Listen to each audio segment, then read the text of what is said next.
Okay, we are going to continue to pick up from Daf Chav Hey Amud Beis. Today's Daf is Daf Chavav, but we are going to pick up from the Mishnah on bottom of Chav Hey Amud Beis. Marchikin esa ilon min habar esrim v'chamish ama. A person must distance a tree from the bar 25 amas from his neighbor's bar. Uvecharav hashikma. We learned this in the Mishnah earlier already, but a charav is a carob tree or a shikma. Those trees need to be chamishim amma because the roots of those trees extend much further. They have much more extensive of a root system, and therefore you must go 50 amas, double. Bain melamala, whether one is located in a higher ground, bain min atzad, whether the trees in the pit are equal ground. The Gemara is going to explain why. Zok the Gemara, the halach is as follows: in bar kadma, if the pit came first, and then you decided to plant the tree within 25 amas afterwards, the halach is kaitzitz. The nice and dumim, even though it was wrong to plant the tree, still must pay. And the reason is, Rashi explains, is because a person is not doing the damage today. The damage is only going to happen many years down the road. Therefore, we compensate you. We make the neighbor pay you the money for cutting the tree. We're not going to make you go on a loss. Okay. Vim Ilan Kadam, if the tree came first and then the guy decided to dig a pit, Lo Yakutz, he does not need to cut it down. What is the halach by suffix? Zeh Kadam is Zeh Kadam. Again, Lo Yakutz, because of a Maitzim Chaveya, Olavaraya. You want me to lose my tree. Forget about the money. I like this tree. Therefore, I do not need to cut it down. Suffix Zeh Kadam is Lo Yakutz. Yaisi Aimer, Yaisi is a Chedesh. Afa Pisha Bar Kedemes Leilan Layikaitz. This is Shitas Rabbi Yaisi. We learned this. We kept mentioning this Rabbi Yaisi. Shezeh Chayve B'Teich Shalai V'Zeh Neteya B'Teich Shalai. Right? Each one I can do whatever I want. Right? We are on Chav Hey Amud Beis by the Gemara now. Tana. It was taught in a Brisa. Bein Shabar Lamata V'Ilon Lamala. Whether, for example, especially in Eretz Yisrael, it's mountains, so the bar is on the bottom and the trees on top. Bein shabar lamala v'ilon lamata. Even if the trees on top or on the bottom, it doesn't make a difference. Let's say it's a slope and you have a pit, so the tree's on top and then there's a pit, or even if the pit's on top and the trees on the bottom, the Gemara is going to question what's the problem of the roots. It's not going into the bar. We'll see that in a moment. Frak the Gemara. Bishlama bar lamata, when the pit's on the lower ground, I can understand there's an elon. Picture this elon. You have an elon, so it's growing the tree. The roots are going to hit the bar and knock down the bar. Bishlama bar lamata v'lamala. So ka'azlun sharasha maskila bar comes the pits and goes into the walls of the bar. Ala bar lamala v'elon lamata. If the tree's below the bar, amai. Why must I distance myself? I am for the Gemara. Amar Chaga b'shem Rabbi Yaisi mipnei shemachlidin es akarka. What happens is, it knocks down, even though it's underneath the pit, the roots are going to, underneath the pit, right? The roots are going to hurt the ground, the foundation deep down, and eventually it's going to ruin the whole entire bar. We have the Mishnah says as follows, even though the bar came before the tree, you don't have to cut it off.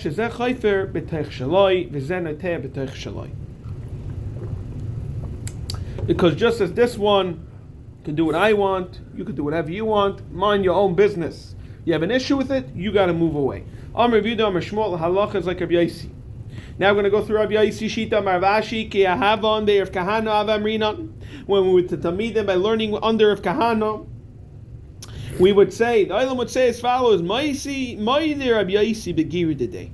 Rabbi Yaisi agreed with actions that cause damage directly that you must distance yourself as a mazik, that he would agree. And Rashi quotes in Bamitzia Kuf Yizayim and Aleph, he quotes an incident. He says there was a 2-story house, and what happened was the ceiling of the lower floor was decayed, and it wore away. So whenever the guy would pour water, it would drip. So the Gemara said, so Rashi brings down the Gemara, so it depends. The decision was decided that if you pour the water and then eventually drips, he's potter. However, the second he drips, it comes right down. That's giri delay. That's arrows. It's no different than pulling a trigger. Then he was chayav. So that's what we're trying to bring from Rashi quotes this Maisa in Bamatzia Kuf Yud Zayin. Okay. The Maisa might there be begiri delay. The Gemara is going to bring an incident that shows us this halacha. Papi Yoina, he was a place of Yoina, Ani, he was be'etzim on Ani his whole life, and he got mazel. The Rebbeinu Shalaylam decided to make him an usher. The Hesher Ave became wealthy one day, and bought a panda. He built himself 20,000 square foot home, gorgeous mansion. Now there was these people, they used to press sesame. That's how they made sesame oil and everything. They would smash the seeds. Whenever they would cause to press the sesames, have a naida pande. The walls of his house would tremble from the vibrations of all the machinery that's going on. Also, the kamei de Ravashi, they went in front of Ravashi. Amalek ki havon ber kahana avamrinon. My dear Rabbi Yossi begiri day. So too with these sesame pressers, they have to move because it's mamish resulting directly causing the vibrations of the house. Vikama, how much does it have to tremble the vibrations? Dr. Gemara, kedenayod nachtama, we're on top of Chavav Amad Aleph.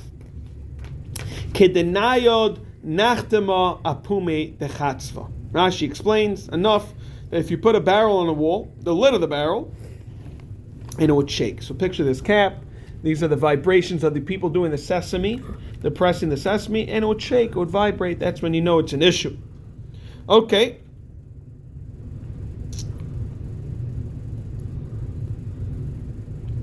Another Maisa. The Bei Bar Meryon Berei de Ravin, the son of Ravin, Kavanavtsi Kisna, he would beat the flax. That's what he did to break up the fiber. Hava Azla Raksa Umaska Inchi. The chaff would fly off and injure people. Also, Ravina, he wanted them to stop working. Amalu. Delay. When does he Rabbi Yossi hold about the arrows? Which coming from his own force like an arrow that you let go. The kamantila. What's causing this chaff to go into people? The wind. What do you want from me? It's happening directly from their beating up the flax. However, you can't call it giri day, therefore they're not required to move away. Maskifla mar baravashi. Ma'ishno, there's halacha on Shabbos. Zoyra, we all know what Zoyra v'ruach misayatoi. What is winnowing on Shabbos? You take the shovel, you throw it in the air, all the heavy kernels fall down, and all the garbage, all the chaff leaves. Right? There the halacha is very clearly a chayiv on Shabbos. So what is the difference? Right? You toss the grain and the chaff blows it away. So he didn't even answer him. So it's very interesting. He didn't even respond to him. Okay. Now he didn't hold of comparing Hilchah Shabbos, because Ravina, the reason why he didn't respond to him is it was to him was partial. What are you comparing Shabbos as something else? Melechas machsheves osra hatayra.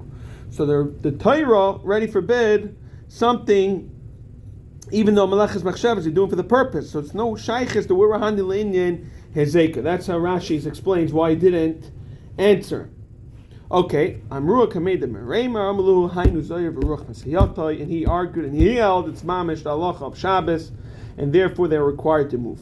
L'Ravina that it says Motamayishno Migates Hayoytz Mitachas Apatish Vezik.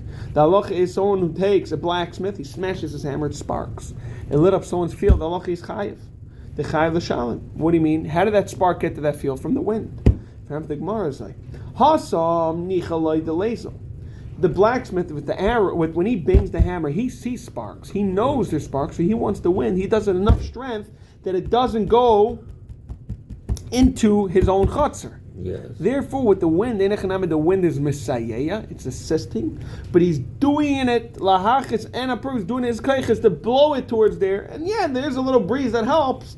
Then he is chayiv. He doesn't care when I blow up the shaft. You're telling me the scenario with the shaft. I don't care that happens to be the wind went and blew it away. A lot of times when people make like barbecues or where they make stuff and they burn tissues and the wind comes up, I don't care about that. I don't need that. Shankin the market by the gates with the hammer, there he's doing it on purpose. Okay, let's see the next Mishnah. Chavav Menal.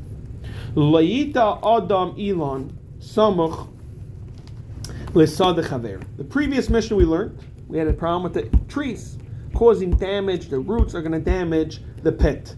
Now, we're going to talk about where the roots do not pose a threat to the neighbor's pits.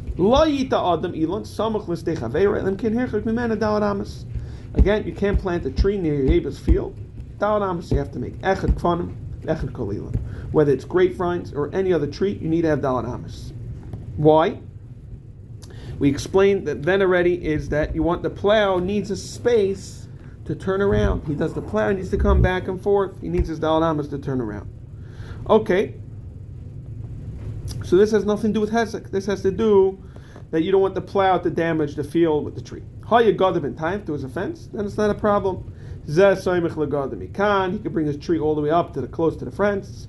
It says because the plow, if there's a fence, we're not worried that the plow is going to cross into the neighbor's boundary, right? Now we're going to address the issue of the roots. I'm in my property, and suddenly I see sharashim. We are in 26. What is this? 26:8:2 Morris. Okay. The halacha is the neighbor could rip up the 3 tvachim and remove the roots. Why could the shalei Yaakov shouldn't impede the movement of the plow?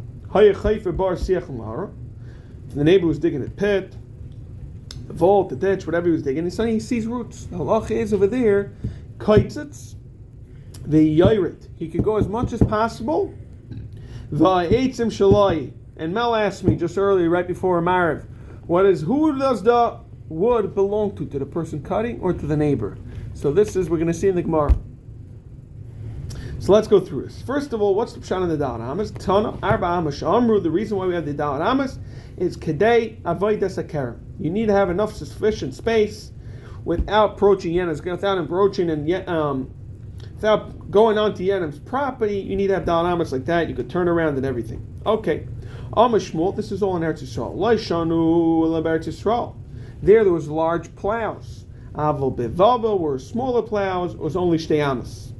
However, because they bring down for the Ramban, there was a hilly terrain. It was necessary to have larger, stronger plows than Bavel, which was flat. Therefore, Yisrael is hilly. We all know that, right? It's more of a hill.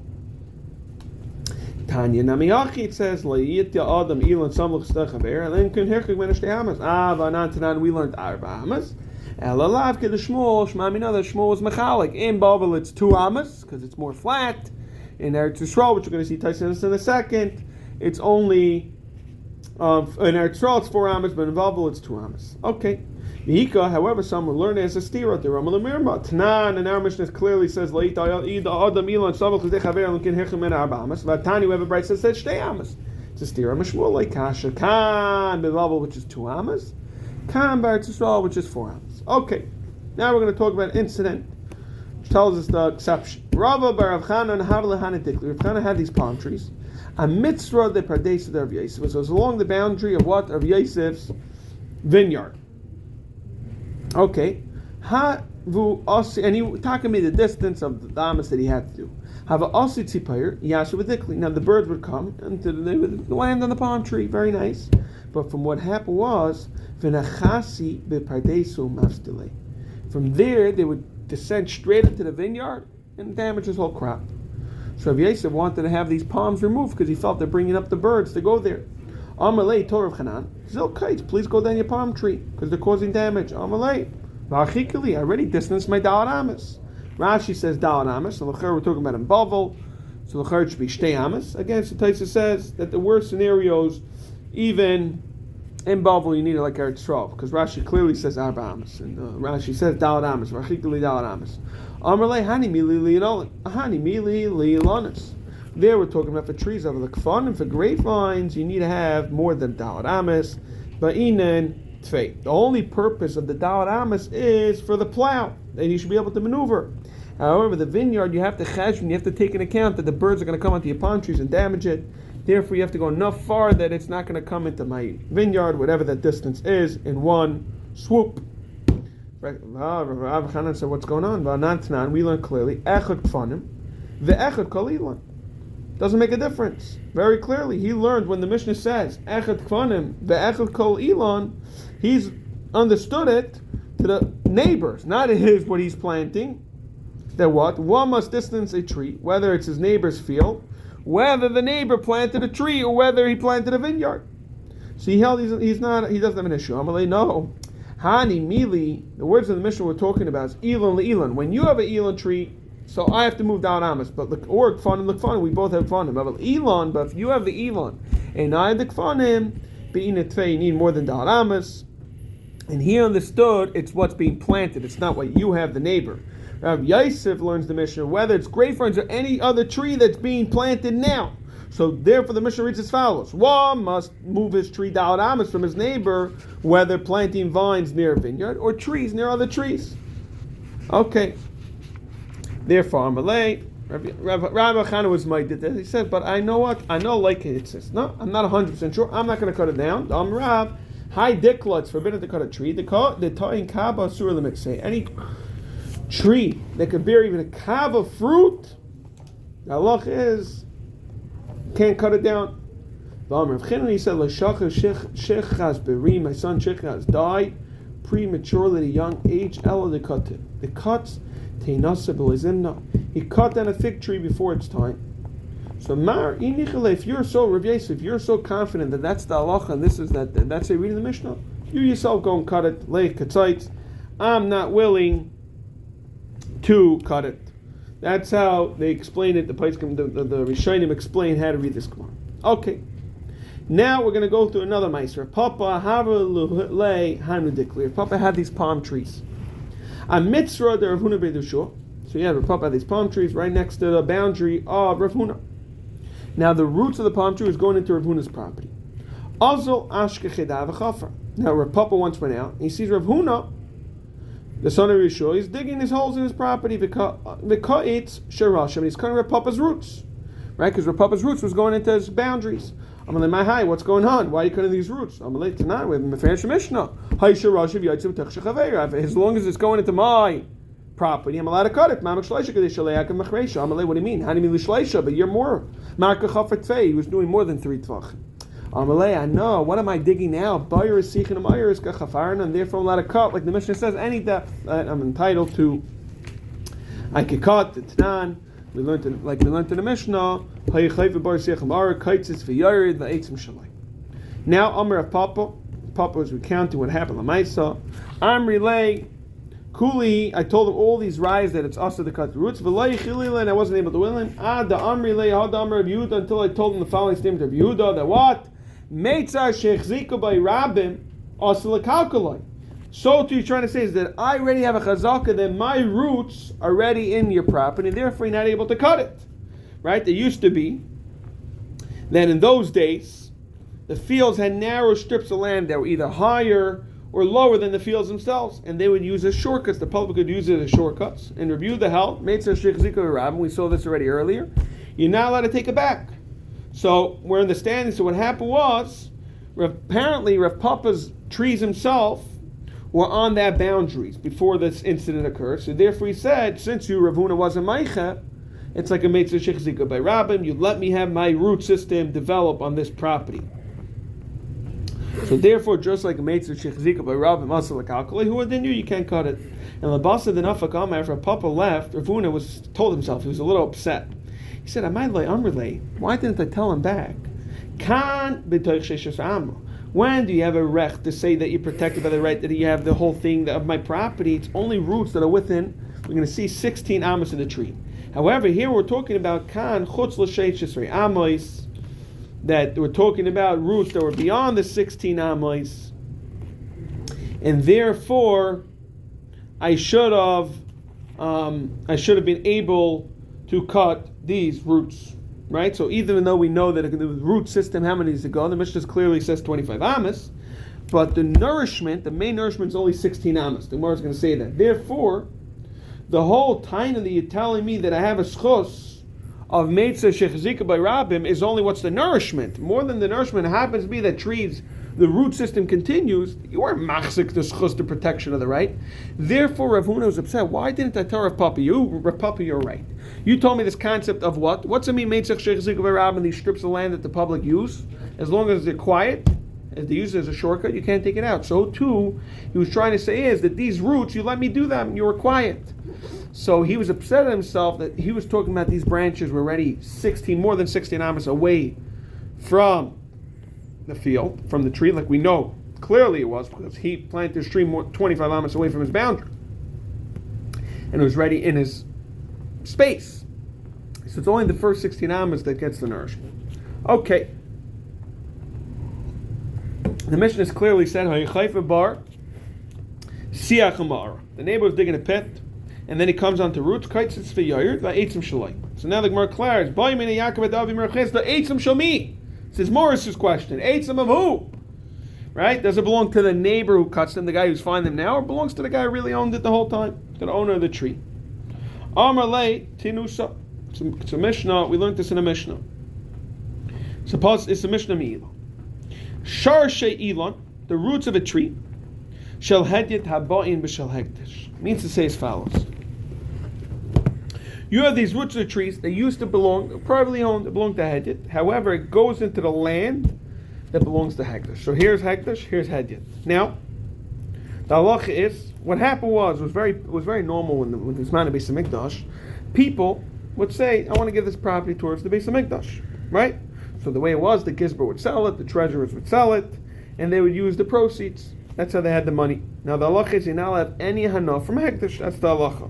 What happens by shoygig if you have another? The halacha is you have to pay karen v'chaimish, and you have to bring a carbon. Right? That's me'ilah. Karen v'chaimish, you have to bring me'ilah. However, me'ilah does not apply to items that are attached to the ground. It's called mechubel l'karka. Something that's mechubel l'karka, you can be over me'ilah.